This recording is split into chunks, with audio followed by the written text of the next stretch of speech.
Tell people who your family is, who you worked with. We touched on this a little bit earlier, but that wasn't, the real interview. We were just doing a little sidebar. Sidebar. So a little sidebar. You know how we do, but it's time. So let them know about your family, what you do, what kind of music you do, and how you became inspired to do it. Okay, let's run it down the line. First and foremost, LAW. Planet12, that's the whole moniker behind it. LAW/lyrical assault weapon / loving all women / the first 3 letters of my name, aka the most talented kid in the music biz. It was given to me by one of my former DJs in terms of me being who I was, and I fought against it because we wanted to build upon the whole James Brown, hardest working man in showbiz, Michael Jackson, king of pop, and he's like, okay, you're the most talented kid in the music biz, and they call me kid because the stage is my playground. So and that's so Brooklyn. And that's so Brooklyn. The stage is my playground. I have the more. You've seen the shows. I had the most fun. I'm more comfortable on stage than I am when I'm in real life, home. right? Yeah, I feel you. It's just a playground. When the music is right and the band is right and the crowd is tight, it makes it easy. So that's that part of it. Also, on my family side, on both of my families, the Taylors and the Worrells. So my full name is Lawrence Taylor Worrell Jr. On the Taylor side, there's my legendary grandfather, God bless you, Sam Bluesman Taylor, my late uncle Bobby Real Deal Taylor, Showbiz Taylor, my mom, my incredible mom Sandra Taylor, all veterans of the stage, Apollo, in Brooklyn, all over the city. My uncle Bobby won 13 times at the Apollo back in the mid-'80s. That's crazy. And my mom won first place as well in '86. 13. Yeah. They had, one wasn't good enough. My uncle Bobby's false. He had the meanest falsetto in Brooklyn. Like he was basically the equivalent of what Bobby and El DeBarge was in Grand Rapids. Right. So that my uncle was that. That's where we get a lot of that high singing shit from. So from him. And then that falsetto is a lost art now, I think. To some degree. I mean, some few people still doing it, but you're right. Do. For the most part, it's still an overall. It's the imbalance of everything. But they, of course, growing up in that kind of family, you can't really lose. So even if I had never wanted to do music, which wasn't true, because I wanted to do it from day one, I would never lost. And on my father's side, my incredible uncle Rudy Worrell was an innovative, much in demand drummer. Taught a lot of kids that ended up to become famous, like Leslie Ming, who ended up playing behind Kashif and George Benson. My uncle Rudy also played for Blue Magic, the Dramatics, Millie Jackson, a number of people. And then you have my other uncle on the flip side of that, Bernie Worrell of P-Funk. So that's part of that lineage as well. And then externally through my grandmother's side, which is the Cook side, because even though Cook is not in my last name DNA, but that's still part of that's my grandmother's side of the family. My cousin Victor Cook, some people may know him from Broadway. Has anyone noticed that he's named at least 20 people that work in the industry? I tell people all the time, it's hard to talk about family and history music-wise because it's so much to conquer. But yeah, it's all in you. Yeah. Sure. How many instruments do you play? 7. 7 Look at freaking instruments. Look at that. And I'm still sitting there trying to learn how to play the piano. I don't even play one. Well, good for you trying to learn how to play the piano. I got you. I'm that trying shit to go is to this hard. producing role, but it's not about me. It's about law. Like, get back to it. Yeah, so there's one. So Victor Cook, veteran of the Broadway stage, Starlight Express. He won Star Search back in the '80s. 3 more tenors. You guys remember Star Search? Yeah, I mean, some people can go back that far. Yeah. But and then a lot of the R&B. Yeah, a lot of the other R&B singers of today and of the last 20, 25, 30 years may definitely know my incredible mega dope cousin, the legendary Cheryl Pepsi Riley. So it goes even further than that. She's known for her hit "Thanks for My Child" with Full Force, and then the work she did with Tyler Perry. Remember that song, "Thanks for My Child." So I grew up in it. Long story short, I grew when up I hear the that song, song was so heart-wrenching. That's when I remember because I've listened to so you. many songs. I'm gonna send it to you. Please do, because I'm always trying, hear something different. Of course. We gotta play it next week now. At least a clip. It's such a sad song. It's a sad song, but it has such an enduring has such value. And that gave me bragging rights for a whole year in school because that's my cuz. So it's like you know how it is. You see your family make it on the radio on the television screen. It's the best feeling in the world. So for me as a kid growing up in that era and as things were moving, progressing, I already had kind of made up my mind what I was going to do. It's pretty much written in the stars right then and there. I was up under them. I wanted to be like them. All of them, all my family members. I wanted to sing, play. I was in the rehearsal mimicking. You know, I saw a lot of different hit records. What did you start with? Singing, playing, dancing, or was it literally like all three at the same time? And they were just like, okay, we got a little Michael Jackson on our Definitely, I would have to say singing first. Okay. Because, you know, you hear melodies and things, you know, coming out. And then, you know, my dad, God bless him, my father, Larry Worrell, you know, he missed his calling, man, because he should have been a DJ with all the records he had. And the thing is that he would play all these different records in the house, and as a baby, you know, I started mimicking and then mimicking and then sing, and then of course, being around my mother, being at rehearsals, you gravitate towards it. So no Taylor or Worrell family session or outing or anything, it always revolved around music one way or the other. Whether it was watching my Aunt Colette, my Aunt Jackie, shout out to them, I would watch them get ready for the club by listening to Dad's band Let It Whip. They would be getting ready for the club and shit. And I'm sitting at home at 6 years old like, I want to go to the club. Right. You know, so it's we grew up in it. My Aunt Carol, she's a huge OJ's fan, so I would go to her house and be listening to nothing but OJ. So like everything had a system in my family when it came to music. You and FMI have some similarities, because he was talking to us last week about how, you know, working with his brother and stuff, he got his in. Of course. Once you have your foot in the door, do you feel like it made it that much easier for you, or do you feel like it made it even harder because you had so much to be compared to? Good question. I was saying that in my head too. I'm like, hit me in the heart with it. All right. I love it. Okay. Honestly, and I'm gonna be as raw as I would possibly be, as my fans want me to be. Right. In a weird sort of way, one half of it was easy, because I have a theory. For people that love what they do, it comes naturally.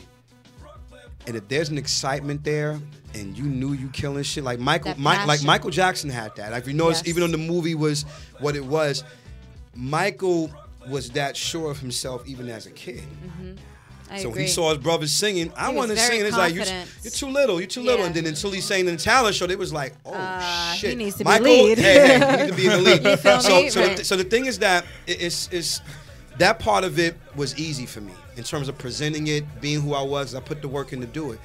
Now, the harder part of it all, of course, is because I had to learn that even though my family is who they are, if I said it correctly, but even though they are who they are, and which they roll deep, you know, real deep. Real deep with the accolades to match. Oh yeah, absolutely. Street level and industry level. I'll just leave it at that. Right. It's just, you know, the thing was that we had to work even harder, because, especially in New York, because I'm gonna be honest with you, in Harlem, and especially in Brooklyn, but definitely in Harlem too, or anywhere for that matter in New York City, they don't give a fuck who your family is. If you don't bring it on that stage, your ass is either getting booed or you get what's called the pity clap. Okay, get him off the stage. All right, we get it. Because I see people just get. I'm telling you, man. So I've done the pity clap. Have you done the pity clap? I've done it many times. You already seen all the shows that I did in the past, so I'm gonna say, all right. Okay, let's just move it on along. No people, pictures. We can't say we were here. So that's the whole thing. Like, I grew up in the school of that. Like I said, we were at the Apollo damn near every Wednesday. So I watched all the talent that would come on stage. I saw Johnny Kemp before he Just Got Paid. He used to be in competition with my uncle, along with another great singer named David Peetson, the late great David Peetson. So I watched the best of the best come out there and slay shit and have the crowds going crazy. And then you got motherfuckers come up on stage. You gotta follow that up. You either gotta follow it up. Was it a lot of pressure? No. Did you feel that pressure? See, I didn't feel that pressure because I didn't do amateur night. I played the Apollo stage as an amateur.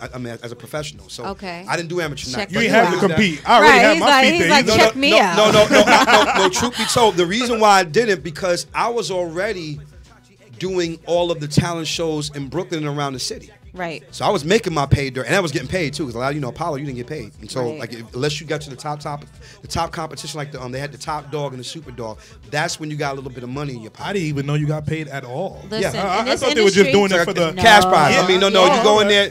You go in there to break your stride, of course, because you got to prove yourself. It's like hurdles. You got to keep proving yourself and proving yourself. And though I was proving myself in the street corners, breakdancing and singing in Parks Department and doing all that shit, I was still getting a little bit of money, more so than the average kid was. So I wasn't dancing for pennies and all that shit. I was getting $20 and $10, and then and then I had the strangest dilemma because, like you said earlier, I'm a singer, and then rap bit me in my ass at 7 years old. So of course the rhyme schemes started creeping up. Dancing was already there.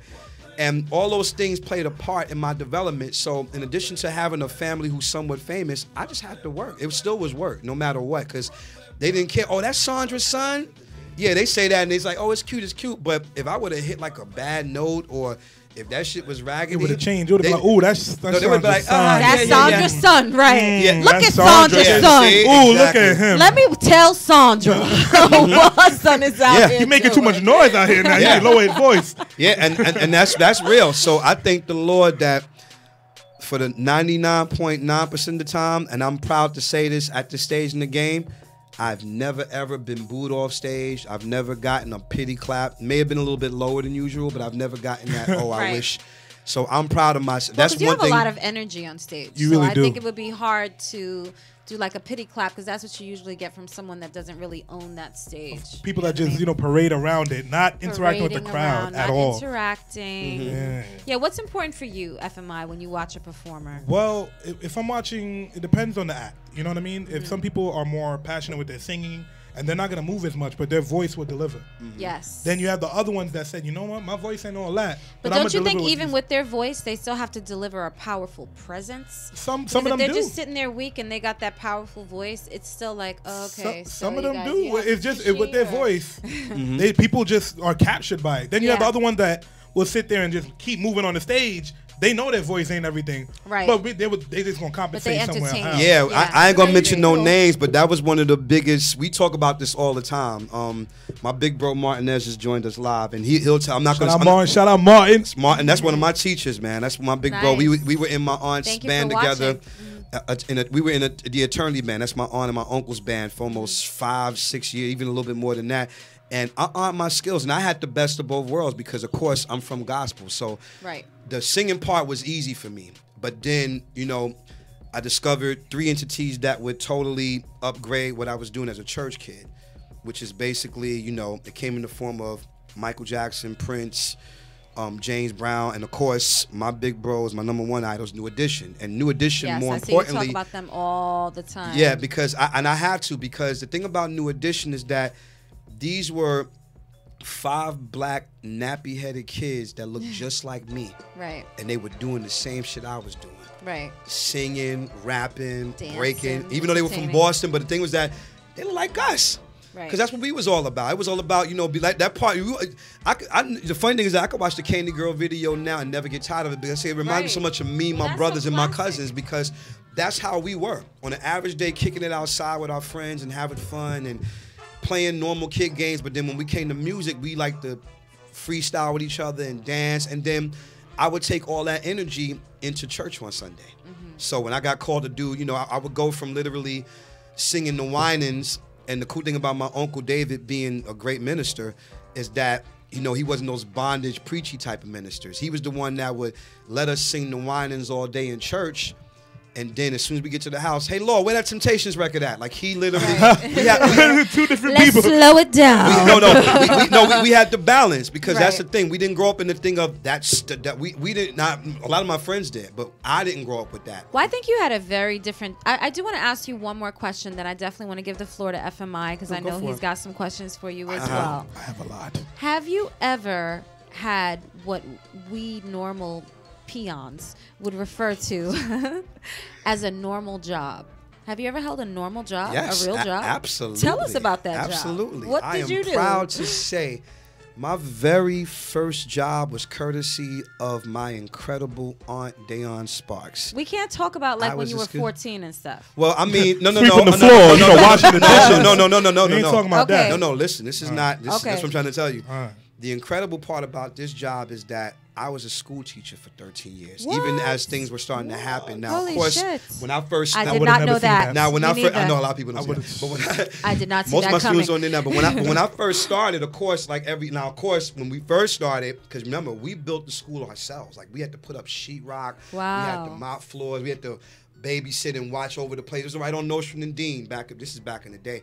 And the thing is that when it established, my aunt noticed that I worked very well with kids, because even in our family, you know, some of the kids really gravitated towards me because I was always the fun cousin or the fun uncle. Until you pissed me off and disrespected me, then we had a problem. But for the most part, I was that guy. So it just so happens that one of my college courses, besides journalism, when I was going to Kingsborough, shout out to Kingsborough, in Sheepshead Bay, was that I was studying child psychology. So I was already on my way to getting a certificate to be able to work with children. And my aunt saw the potential in what I was doing already before I even got to that stage in college. So I began working with kids. I first started with the what were you teaching? I was teaching for the older kids, for the high school kids. I taught English, I taught reading, I taught music, I taught science, and definitely, of course, American and Black history. And you still found time, or at least you still found time to play the guitar while being a teacher. Other instruments. I was committed. I mean, anybody that knows me will tell you. I would literally, because I had, right around the time, guess what, early 2000, probably 98, 99. I would literally go from being on the road with P-Funk, my mentor, George Clinton, the one and only. I would literally go from the airport straight to a classroom. And the cool thing is that my aunt had an office that had a desk in the back that had a couch. So what I would do is that if I would get in early from the thing, I would come in and I would sleep for about an hour, because my class, I didn't have to start teaching class till 9:30. So I told one of my students, I said, listen, when it's close to time, 10 minutes, come and get me, knock on the door. And this is how real it was, because even the kids, they knew what I did. Like, they knew that I would be coming from off the road, or I did a late night gig somewhere. I was grinding. It was hustle time. During the week, 1 minute it's me singing at church. You gotta go get it. Yeah, 1 minute singing in church. And then at 13 and 12 years old, me and my older brother, Casino Chips, we was already in the clubs on the West Coast with my grandfather performing. And we literally, he's Air Force. So the thing with him is that we would break down all the equipment, perform on stage, put it back up, and we still had to be to school by 7:30 in the morning. That is wild. When I say that short while, because I know it's so long, but it's like you learn to live on very little sleep. And we lived that life because we wanted it. We were happy. We were happy to be on stage. We were proud of the fact that our grandfathers and our uncles were legends, and we lived it. I got no real sleep, and I loved every fucking minute of it. The benefits that came with it. Upon a lot of different things, especially being from Brooklyn, I'm on the West Coast, and I come back to the East Coast. The homies done did good, and now the whole rap thing, all my boys that I went to junior high school with, they hanging out, and then it went and formed Black Moon and Helter Skelter and all. This is where it gets deep. It's a whole lot of history there. So I take none of that for granted. I definitely want you to talk about those Biggie freestyles and such that we were rapping about Absolutely. earlier. But DJ FMI. Yes. What do you want to ask our guests? All right. This is what I like to ask any artist, at least when they approach me, when I don't know them. I know you. But I didn't ask you the first time you was on stage, you was doing it all. Right. So I'm just like, you know what? I can't know you the way I need to know you right now. Now you're here. What is your process? If I take you to the studio right now, recording studio? Yeah. What is your process? Tell me how you get ready. Well, usually beforehand, I always try to, of course, for vocal purposes, I warm up my voice, because remember, I'm a singer and a rapper. Those are two different tones in my throat cartilage. So it's like I literally have to get mindset ready. Musically, as a musician, a producer, I like to call it the multitasking brain. Because in my compartment, Brooklyn Scorpio ass mine. Shout out to those Scorpios. My brother's a Scorpio, but go ahead. 23rd. Shout out to the Libras. Yeah, damn right. I love Libras too. I love all signs. We gonna shout out Scorpios. We gonna shout out Libras. Time out to shout it out. That's because a Brooklyn nigga Scorpio was here. All right. So here's the whole shit. So I have that, and then my multitasking mind, I have so many ideas because I listen to so much music during the course of the week. I never get tired of it. I mean, every now and then you have to give it a break, but I come into the studio, I'm already knowing what I'm going to do, and then even if I have a plan of a lot of ideas that I had in my head, that's my first metamorphosis. So the top is to stretch, pray, and then the speakers are in front of me. I don't even know what I'm going to insert yet or where the ideas You want to know why I respect it?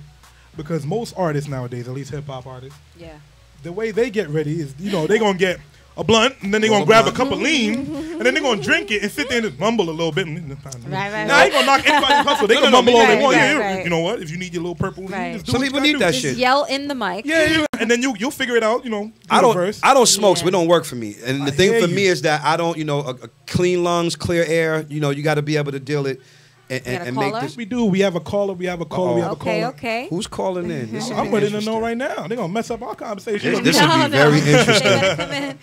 Hello. You're live. Where are you calling from? Calling from Atlanta. Hey, what's up? I know who that is. What's your name, caller? Biggs, your favorite fat guy. Man. Yes, Biggs, my baby brother, NBA in the building. What's going on? What's good? They got the goat up there, huh?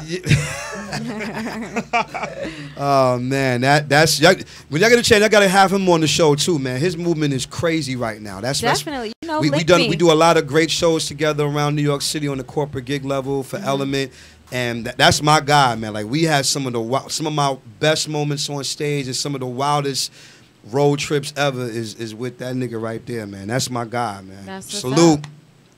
I'm a Christian, man. I love his energy. He's Atlanta in the building. He made sure he knew what time it was when he called. He put that bass in his voice. Yeah, Did you have a question for us? Not really. I just wanted to big NBA, I like you. Typical Biggs. I love what y'all doing. Thank you. I appreciate it. Goat up there. That guy is one of the most influential people. Yes, he is. That's why I'm happy to have him in our seats. Here, man. You don't understand. Wow. Absolutely. And I'm about to start bigging up your radio station too. Well, I appreciate that. We appreciate that. Thank you so much, man. Yeah, he's actually going to be on the I'm gonna say that news for later. But he's actually the other project I'm working on. I'm actually going to have him on it alongside me with some other stuff that we got going. So, okay. But check out his movement when you get a chance. We're definitely going to hear about later. Yes, NBA never broke again, nigga. I love it. What? Salute, yeah. Thank you so much for calling. Much love. I'll see you in a couple of weeks. You want to see me Saturday, boy. Oh shit, then it's popping. We on. That's what I like, man. That's what's up. That's real family, man. Love you, dude. See you in a minute. That's my guy right there. I can dig it. Yeah, so I mean most guys have that they have the thing. I mean, for me, if it's not green tea and water, and I like to eat way before I do the thing, so this way I don't have to interfere and be hungry or anything like that with it more so. But that's really me. Back in the day, it was nothing but Pepsi, and I still have. You still drink Pepsi? Oh, of course. But the thing with me is that. Do you fast or do anything special before your shows? Like I know you mentioned doing Hawaii and having like 4 shows, 6. I had 6 shows before Hawaii, yeah. Mm-hmm. Right. Were you like, you said you like smoothies. Were you like going green? Was there anything special you were doing to just preserve your voice? Because that's a lot of strain on your voice on a constant basis. Of course, there's, everybody has their thing. You mentioned green tea. No, of course. Well, I've been a green tea advocate and ginger tea advocate for almost 18 years. Yeah, what? Yes, for 18 years and counting. So the thing for me is that and this is me, I'm not saying, with great vocals comes great responsibility. So if you don't take care of your gift, and I'm not knocking, I'm not knocking. Some people still smoke. If that's what works for you, and it doesn't fuck with your voice, then so be it. But I happen to know for a fact that as time goes along, it will strain. So this is my regimen. First and foremost, exercise. That's number one. As you know, I'm all about that. So people that see my Instagram clips, I work out at least 4 to 5 times a week. I'm committed to just staying prepared on all levels. So a lot of times I sing when I run treadmill. So smart. I wait to the house. Well, that's why I think Broadway singers are so dope. That's a lot of Broadway people do that. People used to always be like, Beyonce can't sing. I said, let me explain something to you. Beyonce used to run while singing because Matthew Knowles didn't play with Destiny's Child. Like he had them trained. That's why Beyonce's a beast. And people be like, oh, she's not really. Y'all sound stupid. Right. And the best advice, I'm gonna tell you like this, even with the energy part of it, because it all ties in together vocally, to prepare. Nothing but water and green tea. If I know I have to sing during the day, because keep in mind,